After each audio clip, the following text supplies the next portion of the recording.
way off, having been carried by the wind. It is allowable to take it if the owners are not in sight.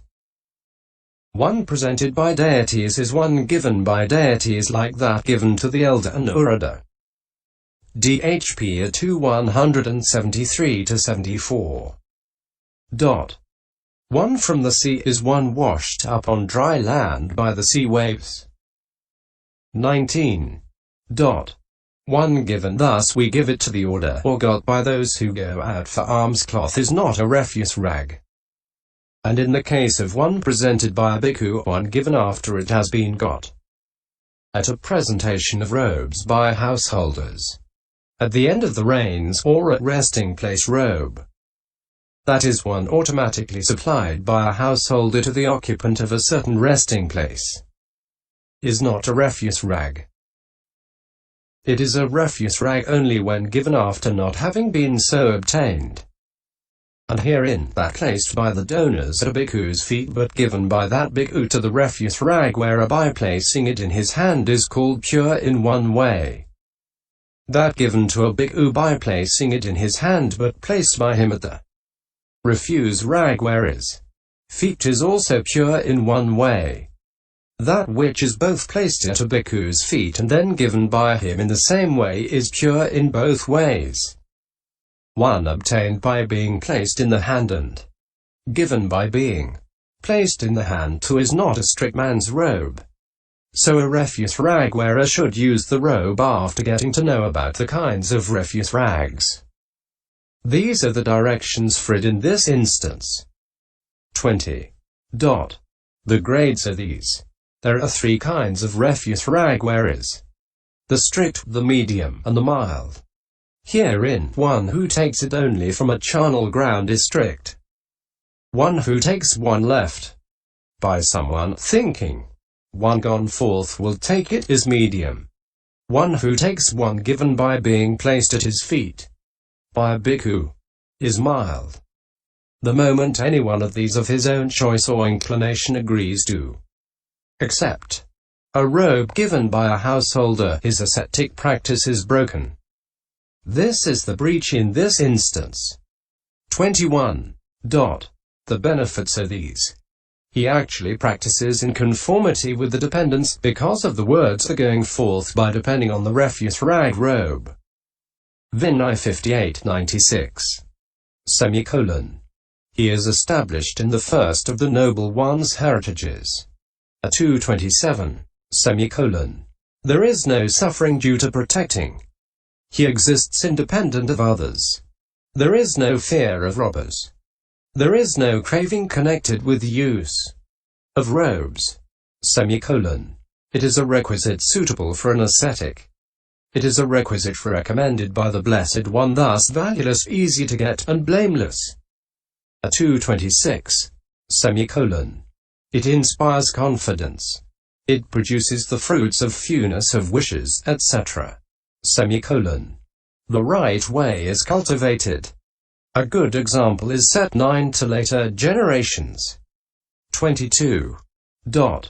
While striving for death's armies rout the ascetic clad in rag-robe cloud. Got from a rubbish heap shines bright as mail-clad warrior in the fight. This robe the world's great teacher wore, leaving rare cassie cloth and more of rags from off a rubbish heap who would not have a robe to keep. Minding the words he did profess when he went into homelessness, let him to wear such rags delight as one in seemly garb bedight. This, firstly, is the commentary on the undertaking, directions, grades, breach, and benefits in the case of the refuse rag wearer's practice. 23. Next, there is the triple robe wearer's practice. This is undertaken with one of the following statements. I refuse a fourth robe, or I undertake the triple robe wearer's practice. Single quote. When a triple robe wearer has got cloth for a robe, he can put it by for as long as, owing to ill health, he is unable to make it up, or for as long as he does not find a helper or lacks a needle, etc. And there is no fault in his putting it by. But it is not allowed to put it by once it has been dyed. That is called cheating the ascetic practice. These are the directions for it. 24. This too has 3 grades. Herein, one who is strict should, at the time of dyeing, first dye either the inner cloth or the upper garment, and having dyed it, he should wear that round the waist and dye the other. Then he can put that on over the shoulder and dye the cloak of patches. But he is not allowed to wear the cloak of patches round the waist. This is the duty when in an abode inside a village. But it is allowable for him in the forest to wash and dye 2 together. However, he should sit in a place near to the robes, so that, if he sees anyone, he can pull a yellow cloth over himself. But for the medium one there is a yellow cloth in the dyeing room for use while dyeing, and it is allowable for him to wear that as an inner cloth, or to put it on as an upper garment, in order to do the work of dyeing. For the mild one it is allowable to wear or put on the robes of bhikkhus who are in communion, i.e., not suspended, etc. Closing parenthesis. In order to do the work of dyeing. A bedspread that remains where it is 10 is also allowable for him, but he must not take it about him. And it is allowed for him to use from time to time the robes of bhikkhus who are in communion. It is allowed to one who wears the triple robe as an ascetic practice to have a yellow shoulder cloth too as a 4th. But it must be only a span wide and 3 hands long. The moment any one of these 3 agrees to accept a 4th robe, his ascetic practice is broken. This is the breach in this instance. 25. The benefits are these. The bhikkhu who is a triple robe wearer is content with the robe as a protection for the body. Hence he goes taking it with him as a bird does its wings. MI 180. And such special qualities as having few undertakings, avoidance of storage of cloth, a frugal existence, the abandoning of greed for many robes, living in effacement by observing moderation even in what is permitted, production of the fruits of fewness of wishes, etc. are perfected. 26. No risk of hoarding haunts the man of wit who wants no extra cloth for requisite. Using the triple robe where'er he goes, the pleasant relish of content he knows. So would the adept wander undeterred, with naught else but his robes, as flies the bird with its own wings. Then let him too rejoice that frugalness in garments be his choice. This is the commentary on the undertaking, directions, grades, breach, and benefits in the case of the triple robe wearer's practice. 27. The alms food eater's practice is undertaken with one of the following statements.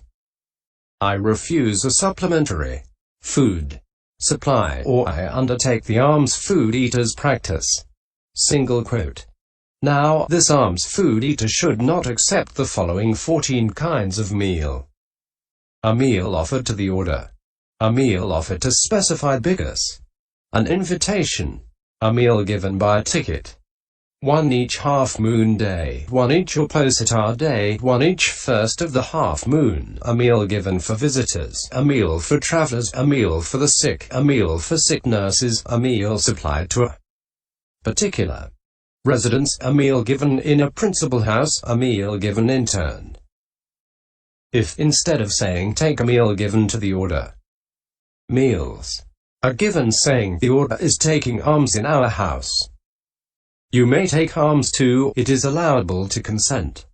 Tickets from the order that are not for actual food, and also a meal cooked in a monastery, are allowable as well. These are the directions for it. 28. This too has 3 grades.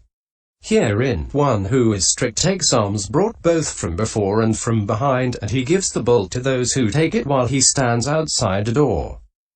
He also takes alms brought to the refectory and given there.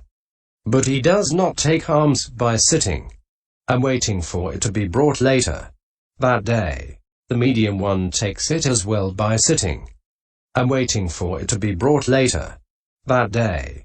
But he does not consent to its being brought the next day. The mild one consents to alms being brought on the next day and on the day after. Both these last miss the joy of an independent life. There is perhaps a preaching on the noble one's heritages. 228. In some village, the strict one says to the others, "Let us go, friends, and listen to the Dharma." One of them says, "I have been made to sit and wait by a man, venerable sir," and the other, "I have consented to receive alms tomorrow, venerable sir." So they're both losers. The other wanders for alms in the morning and then he goes and savors the taste of the Dharma. The moment any one of these three agrees to the extra gain consisting of a meal given to the order, etc., his ascetic practice is broken. This is the breach in this instance. 29. The benefits are these. He actually practices in conformity with the dependence because of the words are going forth by depending on the eating of lumps of alms food. Vin II 5896. He is established in the second of the noble one's heritages. His existence is independent of others. It is a requisite recommended by the Blessed One, thus valueless, easy to get, blameless. 226. Idleness is eliminated. Livelihood is purified. The practice of the minor training rule of the Patimokkha is fulfilled. He is not maintained by another. He helps others. Pride is abandoned. Craving for tastes is checked. The training precepts about eating as a group, substituting one meal. Invitation for another. Opening parenthesis. See Vin I 33 and Komi. Closing parenthesis. And good behavior are not contravened. His life conforms to the principles of fewness of wishes. He cultivates the right way. He has compassion for later generations. 30. The monk content with alms for food has independent livelihood, and greed in him no footing finds. He is as free as the four winds. He never need be indolent, his livelihood is innocent. So let a wise man not disdain alms gathering for his domain. Since it is said, if a bhikkhu can support himself on alms and live without another's maintenance, and pay no heed, does well to gain and fame. The very gods indeed might envy him. 31. This is the commentary on the undertaking, directions, grades, breach and benefits in the case of the alms food eater's practice. 31. IV. The house-to-house seeker's practice is undertaken with one of the following statements: I refuse a greedy alms round, or I undertake the house-to-house seeker's practice. Single quote. Now, the house-to-house seeker should stop at the village gate and make sure that there is no danger. If there is danger in any street or village, it is allowable to leave it out and wander for alms elsewhere. When there is a house door or a street or a village where he regularly gets nothing at all, he can go past it, not counting it as a village. But wherever he gets anything at all, it is not allowed, subsequently, to go past there and leave it out. This bhikkhu should enter the village early so that he will be able to leave out any inconvenient place and go elsewhere. But if people who are giving a gift of a meal in a monastery or who are coming along the road take his bowl and give alms food, it is allowable. And as this bhikkhu is going along the road, he should, when it is the time, wander for alms in any village he comes to and not pass it by. If he gets nothing there or only a little, he should wander for alms in the next village in order. These are the directions for it. 32. This too has 3 grades. Herein, one who is strict does not take alms brought from before or brought from behind or brought to the refectory and given there. He hands over his bowl at a door, however. For in this ascetic practice there is none equal to the elder Mahakassapa, yet an instance in which even he handed over his bowl is mentioned. See U 29. The medium one takes what is brought from before and from behind and what is brought to the refectory, and he hands over his bowl at a door. But he does not sit waiting for alms. Thus he conforms to the rule of the strict alms food eater. The mild one sits waiting for alms to be brought that day. The ascetic practice of these three is broken as soon as the greedy alms round starts, by going only to the houses where good alms food is given. This is the breach in this instance. 33. The benefits are these. He is always a stranger among families and is like the moon. S2 197.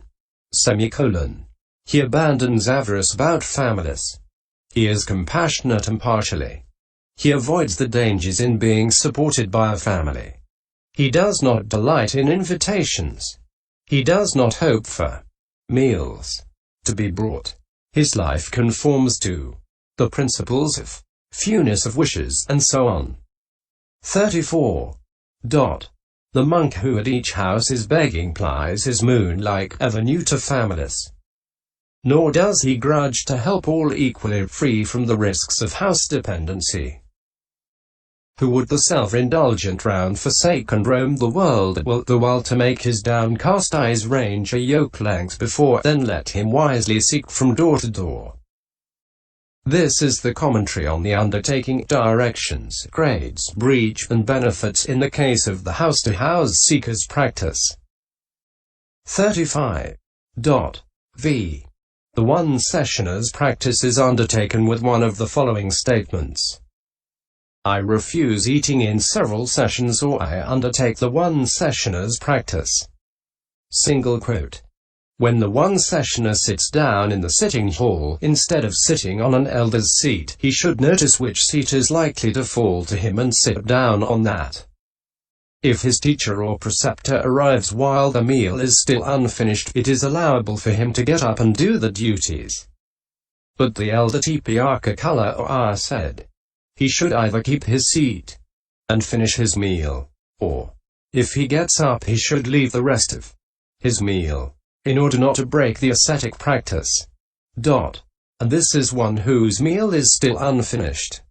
Therefore let him do the duties, but in that case let him not eat the rest of the meal.